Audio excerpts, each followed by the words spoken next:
ચાલો છોકરાઓ આપણે આગળ જઈએ। આપણે લાસ્ટ વિડીયોની અંદર દ્રવ્ય શું છે એ સમજ્યા, દ્રવ્યની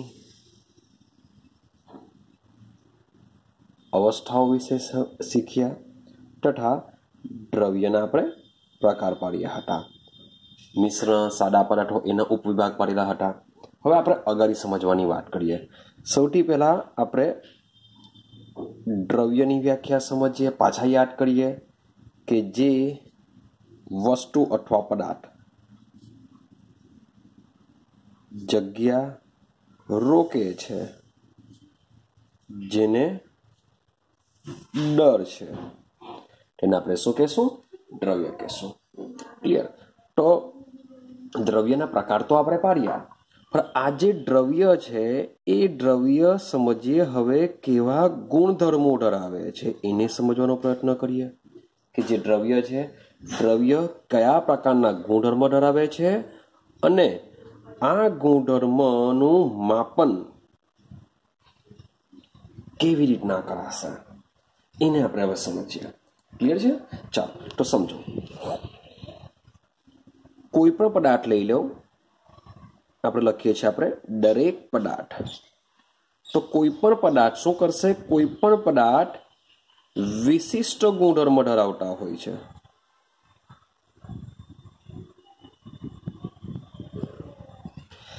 દરેકે દરેક પદાર્થ શું કરે છે? વિશિષ્ટ ગુણધર્મો ધરાવતા હોય છે। આ વિશિષ્ટ ગુણધર્મનો મતલબ શું થાય કે દરેકે દરેક પદાર્થના જે ગુણધર્મો હોય છે, જે શું હોય છે? એકબીજાથી અલગ હોય છે, એકબીજાથી ભિન્ન હોય છે। તો આ જે વિશિષ્ટ ગુણધર્મ છે એ વિશિષ્ટ ગુણધર્મને દ્રવ્યને અનુલક્ષીને આપણે બે પ્રકાર પાડીશું। તો એક છે ભૌતિક ગુણધર્મ પાડીશું અને બીજું પાડીશું રાસાયણિક ગુણધર્મ। મીન્સ કોઈ બી પદાર્થ હશે, કોઈ બી દ્રવ્ય હશે, એના આપણે બે ગુણધર્મ યાદ રાખીશું। એક છે ભૌતિક ગુણધર્મ અને એક હોય છે રાસાયણિક ગુણધર્મ। તો હવા લઈ લેવું તો હવાના બે પ્રકારના ગુણધર્મ હોય છે, એક હોય છે ભૌતિક ગુણધર્મ, એક હોય છે રાસાયણિક ગુણધર્મ। તેવી જ રીતના અન્ય કોઈ પણ પદાર્થ લેજો, એ બે પ્રકારના ગુણધર્મ ધરાવશે। હવે સમજીએ કે જે ભૌતિક ગુણધર્મ હોય છે, ભૌતિક ગુણધર્મ, તે ભૌતિક ગુણધર્મ શું છે, એ કેવી રીતના મપાશે એની વાત કરીએ। તો ભૌતિક ગુણધર્મ એ એવા ગુણધર્મ છે, એવા ગુણધર્મો છે કે જેના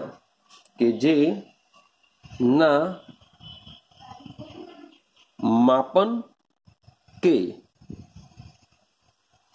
અવલોકન દરમિયાન પદાર્થનું સંઘટન અથવા તો બંધારણ બદલાતું નથી।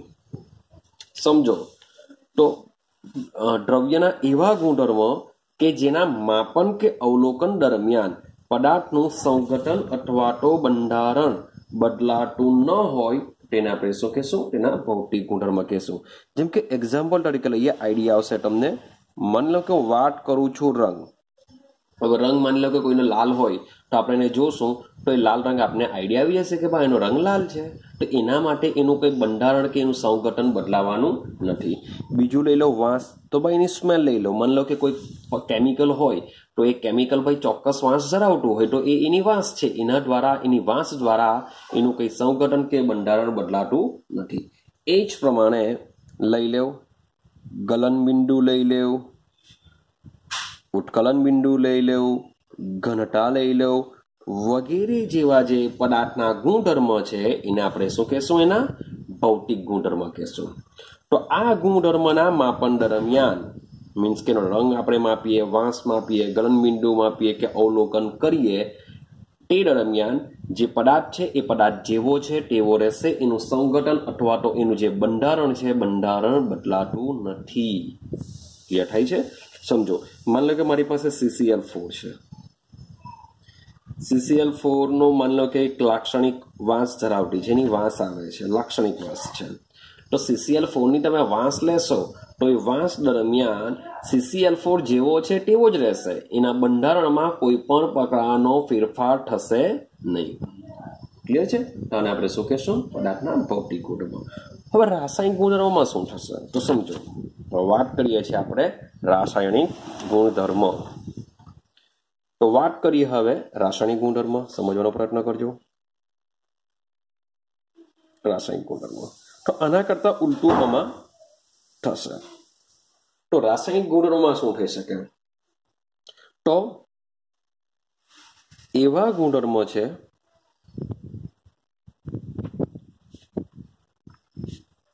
કે જેના માપન કે અવલોકન દરમિયાન પદાર્થનું સંઘટન અથવા તો બંધારણ બદલાય છે. જે પદાર્થનું જે બંધારણ હશે, એનું સંઘટન હશે, તે શું થશે? બદલાશે. આ ક્યારે બદલાઈ શકે? બદલાશે, એનું બંધારણ ક્યારે બદલાય? તો શું થતું હોવું જોઈએ? તો એમાં રાસાયણિક ફેરફાર થવો જરૂરી છે, તો જ એનું બંધારણ કે સંઘટન બદલાઈ શકે. જો પદાર્થમાં રાસાયણિક ફેરફાર થાય તો જ શું થઈ શકે? એનું બંધારણ બદલાઈ શકે છે. તો એવું તો આ રાસાયણિક ફેરફાર ક્યારે થશે? તો રાસાયણિક ફેરફાર ક્યારે થઈ શકે? તો રાસાયણિક ફેરફાર થવા માટે જુદા જુદા પદાર્થોની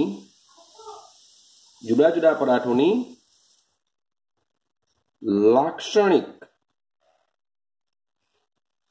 પ્રક્રિયાઓ જવાબદાર હોય છે. જેવી કે તમે ભાઈ એસિડિકતા લઈ લેવ,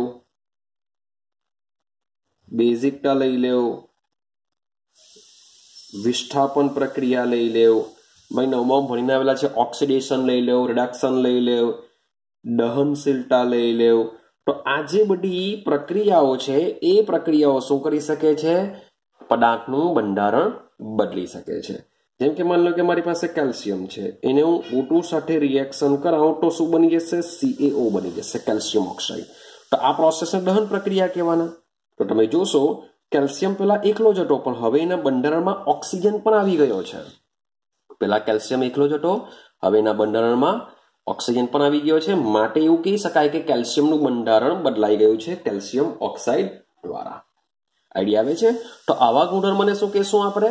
રાસાયણિક ગુણધર્મ કહેશું, કારણ કે એના રાસાયણિક બંધારણમાં ફેરફાર થાય છે.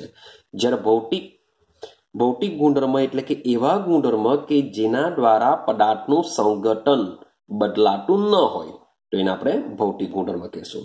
ચાલો આગળ જઈએ, આપણે સમજતા જજો. ભાઈ દ્રવ્યના ઘણા ગુણધર્મો જેવા કે યાદ રાખજો ભાઈ, લઈ લેવ, લંબાઈ લઈ લેવ, ક્ષેત્રફળ લઈ લેવ, કદ લઈ લેવ. તો આ જે બધા ગુણધર્મો છે એ ગુણધર્મ તેઓના જથ્થા પર આધાર રાખે છે.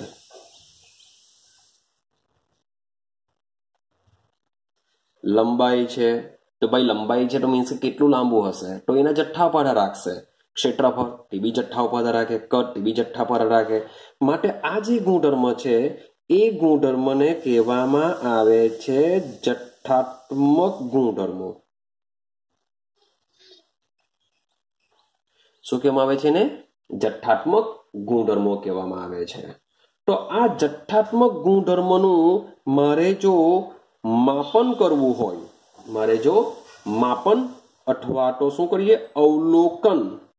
તો માપન કે અવલોકન કરવું હોય तो ये मापन के अवलोकन करवा माटे मने जरूर पड़शे संख्या। बोलू छुं पाछो, मापन के अवलोकन करवा माटे मने जरूर पड़शे संख्या अने तेनुं मापन करेल, तेनुं मापन करेला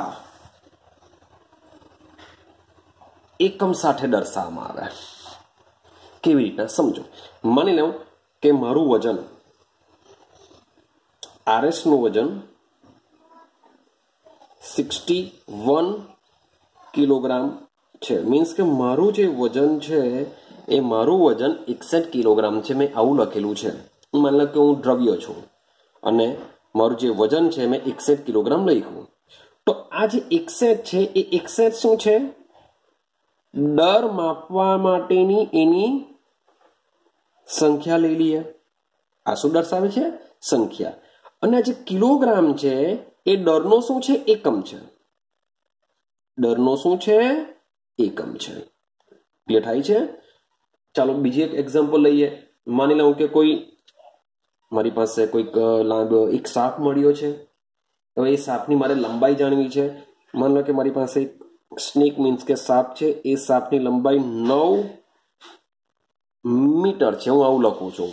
મારી પાસે મને એક સાપ મળ્યો છે અને સાપની લંબાઈ કેટલી છે? મેં લખેલી છે 9 મીટર। તો સાપ એ આપણો એક દ્રવ્ય છે। હવે કેટલો લાંબો છે? તો ભાઈ એનું 9 જે છે એનું શું દર્શાવે છે? મૂલ્ય દર્શાવે છે। કારણ કે સાપનું લંબાઈ મીન્સ કે મારે માપવી છે એની લંબાઈ। તો લંબાઈ મેં તમને પહેલા કીધું કે આ જે બધા જથ્થાત્મક ગુણધર્મ છે એનું માપન કે અવલોકન કરવા માટે મને શાની જરૂર પડશે? તો એક સંખ્યાની જરૂર પડશે અને માપનને આધારે એક એકમની જરૂર પડશે। મીન્સ કે મેં વજન માપવું હોય તો મેં કિલોગ્રામ લીધેલું હતું, મારે લંબાઈ માપવી હોય તો એના માટે મેં મીટર લીધેલું છે। મારી પાસે માની લો કે કોઈ પ્રવાહી હોય એનું કદ માપવું હોય તો હું લીટરનો ઉપયોગ કરા। તો સેમ જે લંબાઈ છે, લંબાઈ માપવા માટે મેં એકમ શાનો ઉપયોગ કર્યો છે? મીટરનો ઉપયોગ કર્યો છે। તો 9 એનું મૂલ્ય છે। આ જે મીટર છે એ શું છે? એનો એકમ છે। આઈડિયા આવે છે? તો પહેલાના સમયની વાત કરીએ, શબ્દ સમજો। ચાલો, તો પહેલાના સમયની વાત કરીએ। પહેલાના સમયમાં દુનિયાના જુદા જુદા ભાગોમાં, દેશની વાત નથી કરતો, તો દુનિયાના જુદા જુદા ભાગોમાં બે પ્રકારની એકમ પદ્ધતિઓ વપરાતી હતી। બે પ્રકારની એકમ પદ્ધતિ, એક હતી ઇંગ્લિશ પદ્ધતિ, એક કઈ હતી? ઇંગ્લિશ પદ્ધતિ હતી અને બીજી પદ્ધતિ હતી મેટ્રિક। તો પહેલાના સમયમાં બી મીન્સ કે દ્રવ્યના આ પ્રકારના ગુણધર્મને માપવા માટે બે પદ્ધતિઓ, મીન્સ કે દુનિયાની વાત ચાલે છે, દેશની વાત નથી ચાલતી। મીન્સ કે જુદી જુદી કન્ટ્રીઓમાં જુદા જુદા એકમો વપરાતા હતા। તેમાં મોટે ભાગે બે એકમોમાં ઇંગ્લિશ પદ્ધતિ વપરાતી હતી અને મેટ્રિક પદ્ધતિ વપરાતી હતી। આ જે મેટ્રિક પદ્ધતિ છે એનો ઉદ્ભવ ફ્રાન્સ દ્વારા થયો હતો અને આ જે પદ્ધતિ છે એ પદ્ધતિ દશાંશ પદ્ધતિ પર આધારિત છે। ક્લિયર છે? આ જે પદ્ધતિ છે એ દશાંશ પદ્ધતિ પર આધારિત છે। હવે એનો જે ઇતિહાસ છે, હવે ઇતિહાસને સમજવાનો પ્રયત્ન કરે। બસ આટલું યાદ રાખજો કે ભાઈ દુનિયામાં પહેલા જુદી જુદી બે પદ્ધતિઓ વપરાતી, ઇંગ્લિશ પદ્ધતિ, મેટ્રિક પદ્ધતિ। જે મેટ્રિક પદ્ધતિ છે એ ફ્રાન્સમાંથી ઉદ્ભવી છે અને તે દશાંશ પદ્ધતિ પર આધારિત છે। તમને પૂછે કે ભાઈ દશાંશ પદ્ધતિ પર આધારિત એકમ પદ્ધતિ કઈ છે? તો મેટ્રિક પદ્ધતિ આવશે। ક્લિયર છે? ચાલો, હવે એક નવા ટોપિકની શરૂઆત કરીએ, સમજો બરાબર। ટોપિકનું નામ છે એકમોની આંતરરાષ્ટ્રીય પદ્ધતિ। ચાલો, એકમોની આંતરરાષ્ટ્રીય પદ્ધતિ। હવે આંતરરાષ્ટ્રીયને આપણે શું કહેશું? ઇન્ટરનેશનલ કહેશું। શબ્દ સમજો, ઇન્ટરનેશનલ કહેશું। પદ્ધતિ એટલે કે સિસ્ટમ, આંતરરાષ્ટ્રીય એટલે કે ઇન્ટરનેશનલ, પદ્ધતિનો મતલબ શું થાય? સિસ્ટમ। પદ્ધતિ, સિસ્ટમ, આંતરરાષ્ટ્રીય ઇન્ટરનેશનલ, એકમ. એકમને આપણે યુનિટ કહીએ છીએ. એકમને આપણે શું કહેવાના? યુનિટ. માટે આનો આખો ઇંગ્લિશમાં થશે ઇન્ટરનેશનલ સિસ્ટમ ઓફ યુનિટ્સ, જેને આપણે ટૂંકમાં આખા નામને ટૂંકમાં દર્શાવવા માટે આપણે એને કહીએ છીએ SI, international system of units. એકમોની આંતરરાષ્ટ્રીય પદ્ધતિ મીન્સ કે જેટલા બી દેશ છે એ દેશોની અંદર એક જ સરખી પદ્ધતિનો ઉપયોગ થાય એના માટે એક રચના કરવામાં આવી, જેને કહેવામાં આવે છે એકમોની આંતરરાષ્ટ્રીય પદ્ધતિ. મીન્સ કે આપણે આપણું વજન આપણે કિલોગ્રામમાં માપીએ છીએ, મે બી અમેરિકાવાળા પાઉન્ડમાં માપીએ છીએ, પણ એ બંને વચ્ચે જ મીન્સ કે કિલોગ્રામ અને પાઉન્ડનું એકબીજામાં કન્વર્ઝન થઈ શકે છે. તો આપણે આપણા વજનને કિલોગ્રામમાં જ દર્શાવી શકીએ, મીન્સ કે એને આપણે લીટરમાં કે મીટરમાં વગેરે એકમમાં દર્શાવી નહીં શકીએ. તો એના માટે તે સમયમાં, બહુ પહેલાની વાત છે, તે સમય 17મી 18મી સદીની વાત ચાલે છે આ. તો 18મી સદીની અંદર આ પ્રકારની એક એકમોની આંતરરાષ્ટ્રીય પદ્ધતિ વિકસાવવામાં આવેલી હતી, જેને શોર્ટ ફોર્મમાં SI પદ્ધતિ કહેવામાં આવે છે. જે ફ્રેન્ચ ભાષામાં આ જે એકમ પદ્ધતિ છે એને ફ્રેન્ચ ભાષામાં શું કહેવાશે? ફ્રેન્ચ ભાષાની અંદર તો અને ફ્રેન્ચ ભાષાની અંદર કહેવામાં આવે છે લી સિસ્ટમ ઇન્ટરનેશનલ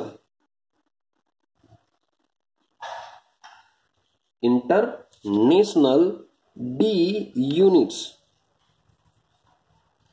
તો ફ્રેન્ચ ભાષામાં એને કહેવામાં આવે છે લી સિસ્ટમ ઇન્ટરનેશનલ ડી યુનિટ્સ દ્વારા ઓળખવામાં આવે છે, જેને શોર્ટ એન્ડ સિમ્પલ આપણે શું કહીએ છીએ?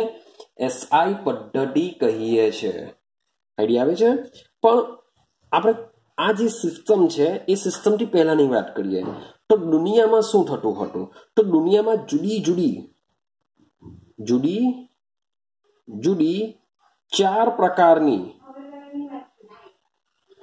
જુદી ચાર પ્રકારની પદ્ધતિઓ વાપરવામાં આવતી હતી બધી જુદી જગ્યાએ. જેમ કે MKS, CGS, MKS, SI, FPS, CGS, MKS, SI વગેરે જેવી ચાર પદ્ધતિઓ ઉપયોગમાં આવતી હતી. તો જુદા જુદા દેશોમાં જેમ કે આપણે પ્રવાહી છે તો પ્રવાહીનું માપન આપણે લીટર, ml વગેરેમાં કરીએ છીએ હાલના સમયમાં. પણ તે સમયની જો વાત કરીએ તો બધા દેશોમાં જુદી જુદી એકમ પદ્ધતિઓને લીધે એક સૂત્રતા જળવાતી ન હતી. તો માટે શું કર્યું? 18મી સદીની અંદર 1875માં બધા જુદા જુદા દેશોના વૈજ્ઞાનિકોની એક મીટિંગ થઈ. જુદા જુદા દેશોના જે સારા વૈજ્ઞાનિક હોય, જે પ્રભુત્વતા ધરાવતા હોય એવા વૈજ્ઞાનિકોની 1875માં શું થઈ? એક મીટિંગ. આ જે મીટિંગ હતી એ પેરિસમાં થયેલી હતી અને એનું શહેર બી આઈ થિંક સો સેર્વે હતું. પેરિસના સેર્વે ખાતે 1875માં એક મીટિંગ થઈ અને આ મીટિંગની અંદર એક મીન્સ કે મીટિંગ થાય તો મીટિંગની અંદર જરાક નિયમો મીન્સ કે લખવામાં આવે કે ભાઈ શું કરવામાં આવશે. તો આ જે મીટિંગ છે એ મીટિંગને મીન્સ કે તે સમયમાં નામ આપવામાં આવ્યું હતું મીટર કન્વેન્શન.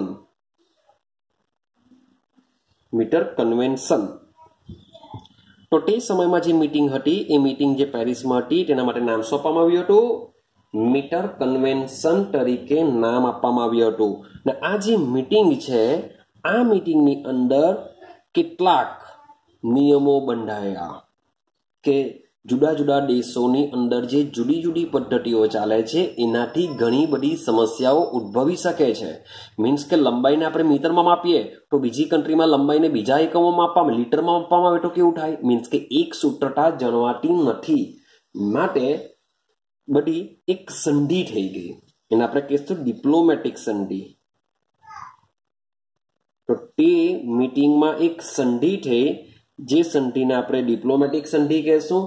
ए डिप्लोमेटिक संधि जे हती ए संधि ने CGPM नो मतलब शुं थाय? Inter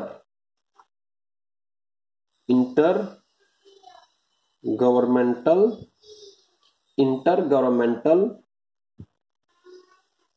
treaty organisation.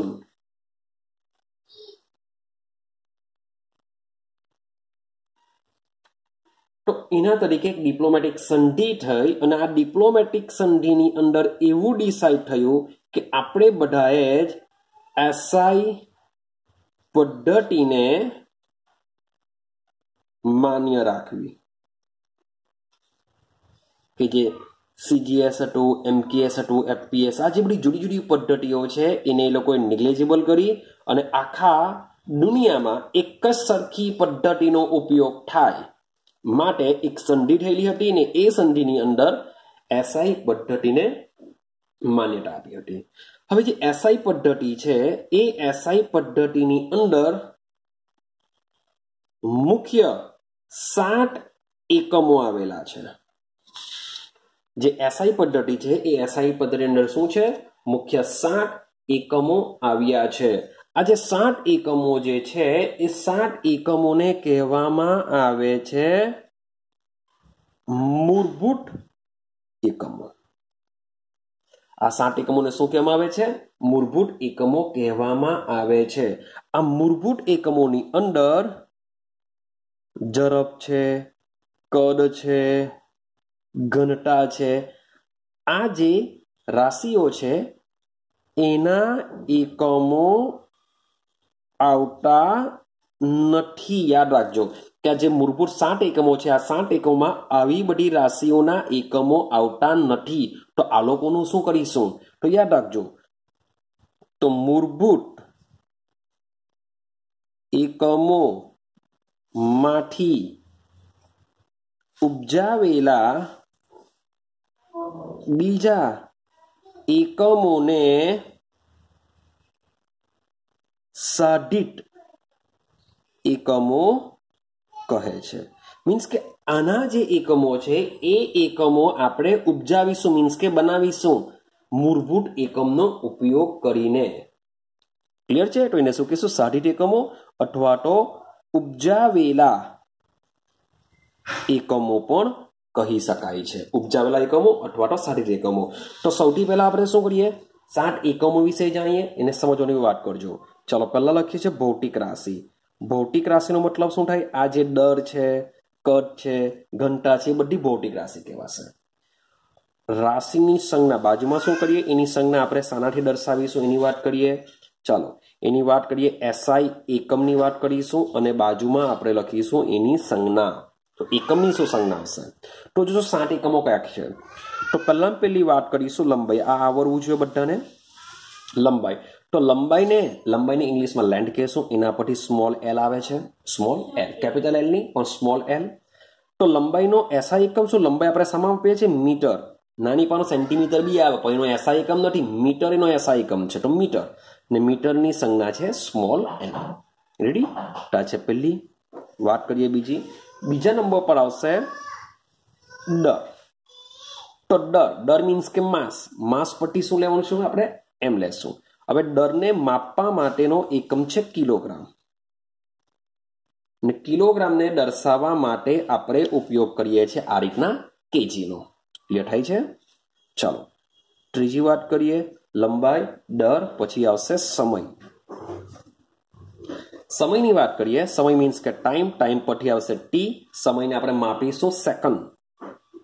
आम तो भाई मिनिट बी आवे, कलाक बी आवे, तो ये नहीं पर सेकंड नो शुं छे? एसआई एकम छे। सेकंड ने आपणे एसटी दर्शावीशुं। चलो चौथी बात करिए। चौथा पर छे विद्युत प्रवाह। વિદ્યુત પ્રવાહ.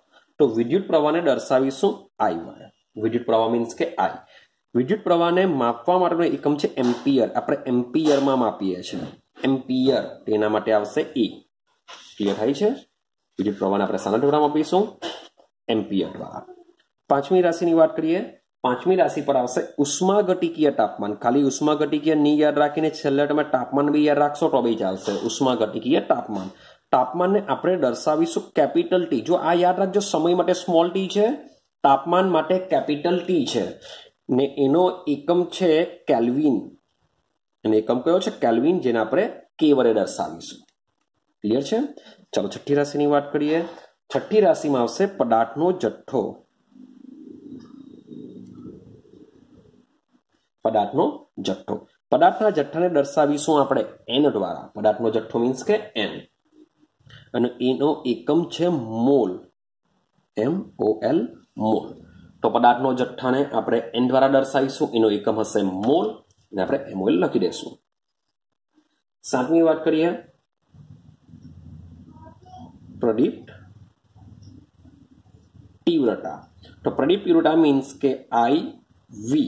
એને શું કહેશું આપણે? IV કહેશું. જેનો એકમ છે કેન્ડેલા. જેનો એકમ શું છે? કેન્ડેલા, જેને આપણે CD વડે દર્શાવીશું. આઈડિયા આવે છે? તો જે 7 એકમો છે એ 7 એકમો તમને એનીહાઉ યાદ રહેવા જોઈએ. ભૌતિક રાશિ કઈ છે, એની સંજ્ઞા કઈ છે, એનો એકમ કયો છે. મીન્સ કે મારે દર માપવું હોય તો દર કિલોગ્રામમાં મપાશે. સમયની વાત કરીએ તો સમય સેકન્ડમાં આવશે. વિદ્યુત પ્રવાહ એમ્પિયરમાં આવશે. તાપમાન કેલ્વિનમાં આવશે. પદાર્થનો જથ્થો મોલ એકમમાં આવશે. પ્રદીપ્ત તીવ્રતા અથવા જ્યોતની તીવ્રતા આવશે કેન્ડેલા એકમમાં. આઈડિયા આવે છે? હવે આમાં જો ઘનતાની વાત કરીએ. ઘનતા જેવી રાશિ આમાં આપી નથી. તો ઘનતાનું સૂત્ર થાય છે, આપણે આ ચેપ્ટરમાં ભણીશું, ઘનતા બરાબર દરના છેદમાં કદ. તો આ દર અને કદ, આ રાશિનો ઉપયોગ કરીને આપણે ઘનતાનો એકમ ઉપજાવીશું. માટે ઘનતાનો જે એકમ છે એ મૂળભૂત એકમમાં આવશે નહીં. એને આ એકમ કયો કહેવાશે? ઉપજાવેલો એકમ કહેવાશે. આઈડિયા આવે છે?